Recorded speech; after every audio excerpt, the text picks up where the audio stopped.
দিদি এবং দাদা আপনারা দেখেছেন এবং ইউটিউব সার্চ করলে আপনারা দেখতে পাবেন তাদেরকে। সত্যি যারা মাটি থেকে উঠে আসা আজ টলিউড এবং বলিউড যারা মঞ্চেতে অভিনয় করে তারাই বুঝতে পারে নাচ গান আবৃত্তি এবং মূকাভিনয় যাত্রা এবং যাত্রা থেকে উঠে আসা আজকের টলিউড এবং বলিউড যারা এই কম সময়ের মধ্যে এই মঞ্চেতে 3 ঘন্টার মধ্যে যে অভিনয় করে দেখান তারা হচ্ছে প্রকৃত মানুষ। তাদের অভিনয় এবং প্রকৃত আমাদের জীবনযাত্রাতে বাঁচার যা তাগিদ, আমরা পৌঁছই কখনো ঘুমাই কখনো মরি, সবকিছু নিয়ে এই যাত্রা। এবং যারা যাত্রাকে ভালোবাসে সবাইকে আন্তরিক পৃথিবীর শুভেচ্ছা এবং অভিনন্দন থাকছে।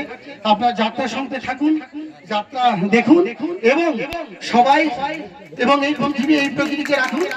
আর বেশি কিছু কথা বলবো না। দিদিকে এবং দাদা লাস্ট একটা অনুরোধ হচ্ছে,